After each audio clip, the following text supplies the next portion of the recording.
16 orang lain yang telah menjadi korban politik atau sistem korup yang dulu. Tanggal 31 Juli tahun 2025, DPR menyetujui permintaan Presiden. Prabowo menang secara politik dan moral.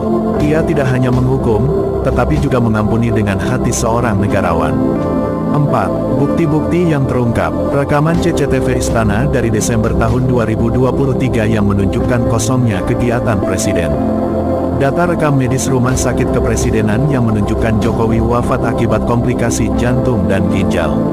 Testimoni mantan ajudan Presiden bahwa mereka hanya menjalankan peran kosong sejak awal 2024. Surat asli yang ditulis tangan oleh Tom Lembong pada Maret tahun 2024 yang isinya mengungkap kematian Jokowi dan permintaan tolong kepada TNI.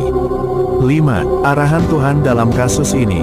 Tuhan Yesus Kristus telah memberikan arahan bagi bangsa ini. Arahan itu bisa dibaca dalam kitab Yesaya pasal 58 ayat 6-12.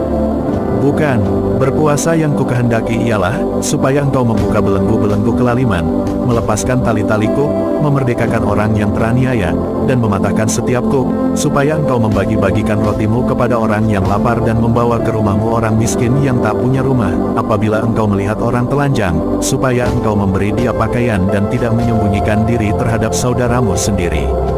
Maka terangmu akan mereka seperti fajar dan lukamu akan pulih dengan segera. Kebenaran menjadi barisan depanmu dan kemuliaan Tuhan barisan belakangmu. Tuhan memerintahkan, buka belenggu-belenggu kelaliman, bebaskan Tom, amnesti Hasto. Pulihkan bangsa yang terluka, 1116 orang dipulihkan. Kebenaran menjadi barisan depan Indonesia. Kemuliaan Tuhan menjadi penjaga bangsa ini. 6. Penting, fokus kasih Tuhan Yesus Kristus. Tuhan Yesus Kristus tidak fokus pada menghukum, tetapi menyatakan kebenaran dan membawa pemulihan.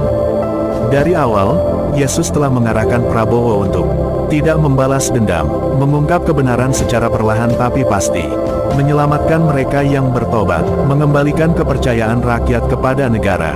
Tindakan abolisi untuk Tom Lembong dan amnesti untuk Hasto adalah langkah kenabian, bukan langkah politik. Ini adalah penggenapan kasih Kristus di atas bangsa yang sudah lama hancur karena kebohongan. Akulah jalan dan kebenaran dan hidup.